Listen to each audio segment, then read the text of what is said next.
Good morning, children.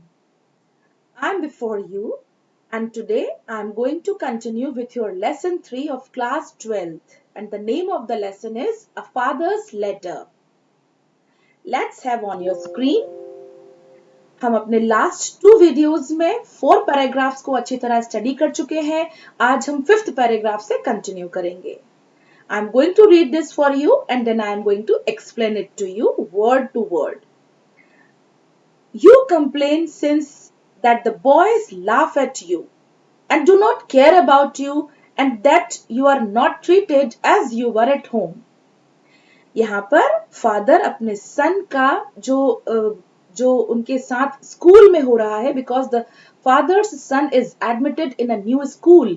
पिता ने अपने पुत्र को नए स्कूल में एडमिशन कराया है और जहां उसको एक जैसा व्यवहार नहीं मिलता है, जिसकी शिकायत वो लेटर लिख के अपने फादर से करते हैं और फादर उस लेटर का रिप्लाई करते हुए अपने पुत्र को भविष्य में आने वाली चीजों के बारे में समझाइश दे रहे हैं, समझा रहे हैं. Now in this paragraph, father is saying to his son, पिता अपने पुत्र से कहते हैं, you complain, तुमने पहले शिकायत की थी that the boys laugh at you, कि जो boys हैं तुम्हारे साथ के जो school fellows हैं, they laugh at you, वे तुम पर laugh करते हैं, laugh यानी हंसना, and do not care about you, और तुम्हारी परवाह नहीं करते, and that you are not treated as you were at home, और तुम्हारे साथ ऐसा ट्रीटमेंट, ऐसा रवैया नहीं है जैसा कि तुम्हारे साथ घर पर हुआ करता था. My dear, मेरे प्यारे बेटे, this is one chief reason for your being sent to school. मेरे प्यारे बेटे, यही तो एक चीफ रीजन है. चीफ यानी मुख्य, रीजन यानी कारण. For your being sent to school, कि तुम्हें स्कूल भेजा गया है. To inure your betimes, to the unavoidable rubs and uncertain reception you may meet within life. यहाँ पे फादर अपने सन को समझाते हुए कहते हैं कि this is only the one reason, यही तो एक कारण है कि तुम्हें डिफरेंट सिचुएशंस का, विभिन्न परिस्थितियों का सामना करना आ जाए. घर पर तुम्हें एक जैसी स्थिति मिलती थी because you were loved by all, तुम्हें सबका प्यार मिलता था. यहाँ पर इन्योर शब्द आया है.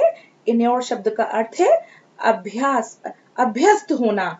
टू हैबिचुएट यानी किसी चीज का आदी होना.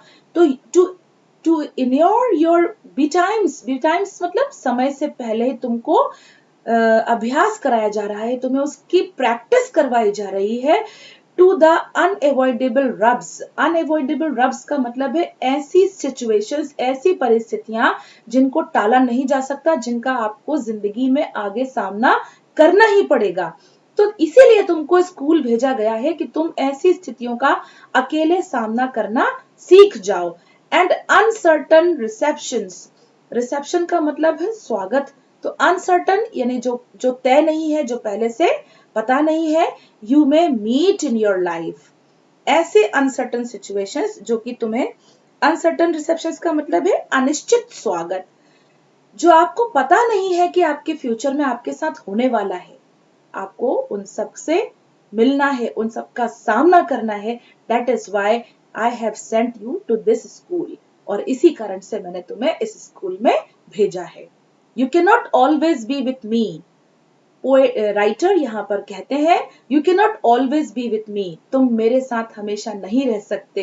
And perhaps it is as well that you can not, और परहैप्स बिल्कुल, क्यों, क्योंकि हर इंसान को एक ना एक दिन जो है वो जाना ही है. We are not mortal, we are mortal, हम जो है सभी एक दिन मृत्यु को प्राप्त हो जाएंगे, और मैं तुम्हारा पिता तुम्हारे साथ हमेशा के लिए नहीं रहूंगा. But you must not accept others to show the same concern about you as I should. As I should, जैसा कि मैं तुम्हारे लिए सोचता हूं, ऐसा others यानी दूसरे तुम्हें एक्सेप्ट नहीं करेंगे, क्योंकि वो सब अपने घर के राजा हैं और तुम भी अपने घर के राजा थे. You have hitherto been a spoiled child, और तुम घर पर एक स्पॉइल्ड चाइल्ड का मतलब है एक लाड़ में पला हुआ बच्चा, एक लाड़ में बिगड़ा हुआ बच्चा. और तुम, हिदरटू का मतलब है until now, हिदरटो यानी अब तक, तुम अब तक एक प्यार के बिगड़े हुए बच्चे हुआ करते थे and have been used to have your own way a good deal, और तुम आदी थे अपनी जिदों को मनवाने के। Used to have your own way, used to have your own way यानी जो तुम कहते थे वही तुम करवाते थे, हमसे अपनी बातों को मनवाते थे क्योंकि तुम अभी तक एक बिगड़े हुए बच्चे थे। both in the house and among your playfellows, both in the house दो जगहों के बारे में बताया है, घर पर भी, हाउस यानी घर पर, एंड among your playfellows और अपने खेलने वाले साथियों के साथ। playfellows का मतलब है खेल के समय जो हमारे साथी होते हैं उन्हें हम कहते हैं playfellows। तो तुम अपनी बातों को मनवाते थे, with whom you were too fond of being a leader, और तुम प्ले फेलोज में अपने खेल वाले साथियों में लीडर हुआ करते थे, उनके नेता हुआ करते थे, उन पर रूल करते थे। But you have good nature and good sense, आगे वो अपना डायलॉग चेंज करते हुए, अपना मूड चेंज करते हुए कहते हैं लेकिन, अभी तक बच्चे की सन की नेगेटिव चीजों को बताया, लेकिन परंतु you have good nature and good sense, तुम्हारा जो नेचर है, जो तुम्हारी प्रवृत्ति है वो अच्छी है, एंड गुड सेंस और तुम्हारी समझ भी अच्छी है, and will get the better of this in time, और ये सभी चीजें तुम समय के साथ साथ बेटर कर लोगे, सुधार लोगे, उनमें सुधार आ जाएगा। You have now got among other boys who are your equals, बेटा, son, my dear son, now you are among other boys, और अब तुम दूसरे बॉयज के साथ हो, दूसरे बालकों के साथ हो, who are your equals, जो तुम्हारे बराबर के हैं, और बिगर और तुमसे बड़े हैं, and stronger than yourself, और तुमसे ज्यादा शक्तिमान हैं, ताकतवर हैं, and who have something else to attend to beside humoring your whims and fancies, and you feel this as a repulse or piece of injustice, और जो दूसरे बालक हैं तुम्हारे साथ वो कैसे हैं, have something else to attend to beside humoring, वो तुम्हारा मजाक भी उड़ा सकते हैं क्योंकि वो तुमसे बड़े हैं, तुम्हारे साथ के हैं, तुमसे ज्यादा ताकतवर हैं। योर विम्स, और जो तुम्हारे विम्स हैं, विम्स मतलब होता है sudden sudden change in thought, अचानक से विचारों में परिवर्तन हो जाना, जिसे हम सनक कहते हैं। तो योर विम्स जो तुम्हारी सनक है, एंड जो फैंसीज है, फैंसीज मतलब जो तुम्हारी अच्छाइयां हैं, and you feel this as a ripples, और तुम इसे क्या सोचते हो, तुम सोचते हो कि ये तुम्हारे लिए रिपल्स है। और पीस ऑफ इनजस्टिस, इनजस्टिस यानी तुम्हारे साथ अन्याय हो रहा है, पहले तुम्हारे साथ जो प्ले फेलोज थे वो तुमसे छोटे हुआ करते थे, तुम उनके लीडर हुआ करते थे, लेकिन अब जो तुम्हारे साथ कंपनी में है वो तुम्हारे स्कूल फेलोज हैं, वो तुमसे बड़े भी हैं और स्ट्रॉन्गर भी हैं, वो तुम्हारे साथ ह्यूमर भी करते हैं, तुम्हारा मजाक भी उड़ाते हैं, और तुम्हारा जो माइंड थॉट है वो अचानक से चेंज हो जाता है, कभी कभी तुम सनक जाते हो, और ये सब जो है तुम्हें ऐसा लगता है कि तुम्हारे साथ इनजस्टिस हो रहा है, अन्याय हो रहा है। But the first lesson to learn is that, यहाँ अब पिता सीख दे रहे हैं अपने बच्चे को कि जो पहला लेसन है, फर्स्ट लेसन, वो क्या है, that there are other people in the world besides yourself, कि तुम्हारे अलावा, बिसाइड्स योरसेल्फ, बिसाइड्स मतलब के अलावा, तुम्हारे अलावा वर्ल्ड में, विश्व में और लोग भी हैं, other people are also there in the world besides you, केवल तुम ही नहीं हो इस दुनिया में, तुम्हारे अलावा और भी लोग इस दुनिया में जी रहे हैं, तो उनको झेलना भी सीखो, उनकी बातों को सहना भी सीखो, उनके साथ सामंजस्य बनाने का भी प्रयास करो। Now there are a number of boys in the school where you are, तुम जिस विद्यालय में हो वहां कई बच्चे, अ नंबर ऑफ मतलब अ नंबर ऑफ बॉयज, कई बालक पढ़ते हैं, whose amusements and pursuits are and ought to be of as much consequence to them as yours can be to you, and to which therefore you must give way in your turn. The more airs of childish self-importance you give yourself, you will only expose yourself to be the more thwarted and laughed at. True equality is the only true morality or true wisdom. In this paragraph, the writer, the father wants to convey to his son पिता अपने पुत्र को ये संदेश देना चाहते हैं कि a number of boys are there in your school, कई बच्चे तुम्हारे विद्यालय में पढ़ रहे हैं, whose अम्यूजमेंट मतलब होता है मनोरंजन, मजे, उनके मजे के लिए और उनके परस्यूट्स के लिए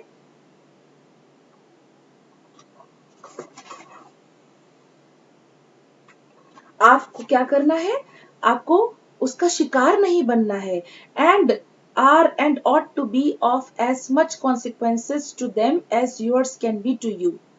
अपने आप को उनका शिकार मत बनने दो, उनके मनोरंजन का शिकार मत बनने देना। And to which therefore you must give way in your turn, must give way in your turn, और तुम उनको वे मस्ट गिव वे मतलब है उनको भी रास्ता दो और तुम भी उसी रास्ते पर चलो, उनके साथ सामंजस्य की स्थिति बनाने का प्रयास करो। The more airs of childish self, more airs का मतलब है उनको उनको अवसर प्रदान करना, उनको समय देना। सेल्फ इंपॉर्टेंस, आप अपने आप को जितनी अपने सेल्फ इंपॉर्टेंस को समय दोगे, you give yourself, you will only expose yourself to be the more thwarted. Thwarted का मतलब है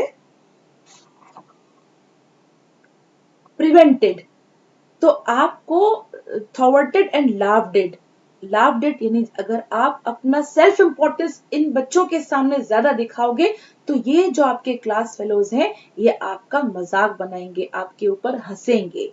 तो आप अपने आप को, अपने बचपने की कहानियों को इनके सामने बार बार मत रखो, उनको ये मत बताओ कि आप घर पे क्या थे और अब यहाँ पर आप उनके ऊपर अपनी बॉसिंग दिखाना चाहते हो। ऐसा बिहेवियर, ऐसा रवैया उनके साथ मत रखिए, क्योंकि true equality is the only true morality और ट्रू विजडम।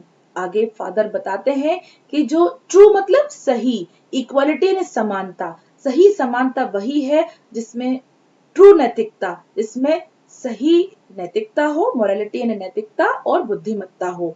तो यदि आप इन बच्चों से आपके जैसे रवैया एक्सपेक्ट करते हैं, आपके जैसे रवैये की उम्मीद करते हैं, तो पहले आपको उनके साथ वैसा ही बिहेवियर करना होगा, वैसा ही रवैया आपको उनके साथ बनाना होगा, तभी बदले में वो आपके साथ आपके मित्र बनेंगे। तो फादर लास्ट में यहाँ कहते हैं true equality is the true morality और true wisdom. Now remember always that you are but one among others, कि यह बात याद रखो कि उन्हीं बच्चों में से तुम भी एक बच्चे हो, and you can hardly mistake your place in society. और तुम समाज में यदि अपना स्थान बनाना चाहते हो, in your father's house you might do as you pleased, क्योंकि पिता के घर में तुम हर कुछ, सब कुछ कर सकते थे जो तुम चाहते थे, जिसमें तुम्हें खुशी प्राप्त होती थी, आनंद प्राप्त होता था। इन the world you will find competitors at every turn, लेकिन विश्व में, दुनिया में ऐसा नहीं होगा। जब तुम इस स्कूल से पढ़कर निकलोगे तो हर मोड़ पर तुमको कॉम्पिटिटर्स यानी प्रतिद्वंदियों का सामना करना पड़ेगा। You are not born a king's son to destroy or dictate to millions. यहाँ पर फादर अपने सन से कहते हैं कि तुम किसी राजा के पुत्र के रूप में इस दुनिया में पैदा नहीं हुए हो कि तुम किसी को, मिलियंस ऑफ लोगों को यानी हजारों लोगों को डिस्ट्रॉय कर दो, उनको नष्ट कर दो, उनको बर्बाद कर दो और उनपे डिक्टेट करो, डिक्टेट यानी उन पर शासन करो। You can only expect to share their fate, तुम केवल उनके साथ फेट यानी भाग्य, और settle your differences amicably. Amicably का मतलब है मैत्रीपूर्ण, फ्रेंडली, मित्रता के साथ ही, दोस्ती के साथ ही तुम अपने सारे मैटर्स को सेट कर सकते हो, सुलझा सकते हो। जो तुम्हारा अभी फ्रेंड्स के साथ जो अभी रवैया है, उनके साथ तुम्हारा एडजस्टमेंट नहीं हो रहा है, इन सबको तुम फ्रेंडली, मित्रतापूर्ण ही सुधार सकते हो। You already find it so at school, and I wish you to be reconciled to your situations as soon as with as little pain as you can. You already find it so at school, और मुझे ऐसा लगता है कि तुमने ऐसा करना प्रारंभ कर दिया है। And I wish, और मैं इच्छा करता हूँ, to be reconciled, कि तुम दोबारा से इन सारे घावों को भर लोगे जो तुम्हें स्कूल से मिल रहे हैं, to your situation as soon, जैसे ही जल्द से जल्द, and wish as little pain as you can, और आशा करता हूं कि ये सब तुम बहुत कम पेन, बहुत कम तकलीफ के साथ पूरा करने में सफलता प्राप्त करोगे। क्यों? क्योंकि यदि आपको लाइफ में सक्सेसफुल होना है तो आपको क्या करना होगा?